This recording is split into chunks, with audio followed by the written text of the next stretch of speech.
Nataka niwaambieni a very small thing. Na sikuwa nawahi kujua kama ukimsaidia mkulima wa parachichi kumpatia irrigation infrastructure, unaongeza shelf life ya tunda kwenye mti. Wanasayansi wangu walikuwa hawajaniambia. Tukizungumzia umwagiliaji, tunazungumzia tu mpunga, nini. Lakini sikuwahi kufuatwa na wanasayansi kuambiwa, unajua mheshimiwa, ukiupatia mche wa parachichi mfumo wa umwagiliaji, unauongezea uhai na kuongeza cycle. Niliambiwa haya maneno na wakulima mwaka jana.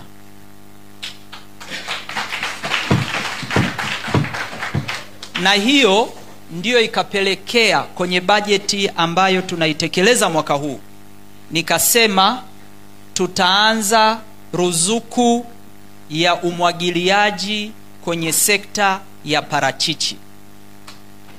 Sasa tumefanya nini kwenye kutekeleza hili? Nataka tu niwaambie wakulima, wizara imeshanunua magari na magari hayo yameshaanza kufika. Tumeanza juzi hapa na wakulima wa zabibu Dodoma, tumeanza kuwachimbia visima. Sasa tutaenda kwa wakulima wa parachichi. Magari tumeshanunua, jumla ya gari zaidi ya 18 za kuchimbia visima.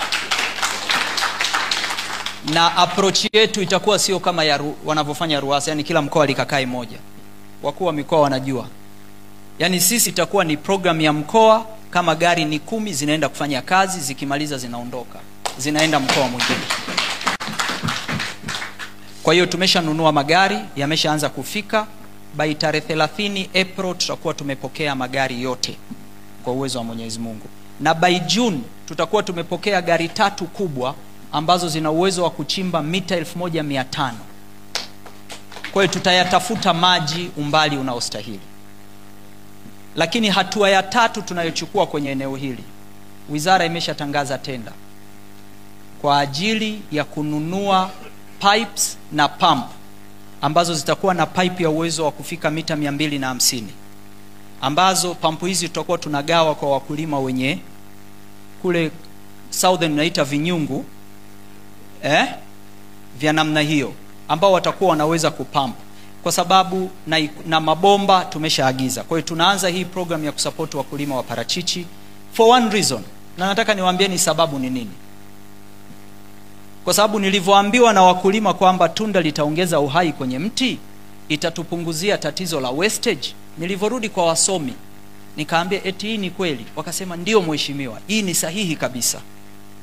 Kwa hiyo wamenithibitishia wakulima na wanasayansi kwamba hii ni sahihi. Kwa hiyo tutaanza kusupport wakulima katika eneo hili. Lakini jambo jingine ambalo najua is a bigger problem, na hichi kikao cha wadau, Kopra atatakiwa kwenye regulations atakazozitangaza kuweka tarehe na mwezi ya mkutano wa wadau wa parachichi kila mwaka.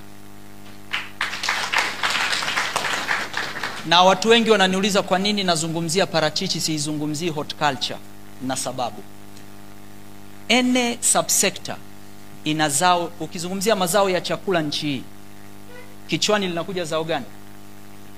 Sijui tumeelewana jamani. Ene subsector, horticulture ni pana. Sasa hivi kuna investment zinafanyika thanks to the private sector na wengine. Tunafanya effort kwenye spices na nini, na tumeshateua kituo cha utafiti cha Tanga kuwa ni center for spices, na sasa hivi tunajenga kituo chetu cha utafiti, tumeshatangaza tenda cha Hortitengeru to become the center of excellence for horticulture. Lakini tunalichagua hili zao moja kama ndiye backbone ya subsector ya horticulture strategically, kwamba hili ndio litakuwa zao ambalo tunalitumia kudrive the subsector, kwa sababu sasa hivi hii ndio the fastest growing subsector kwenye agricultural sector.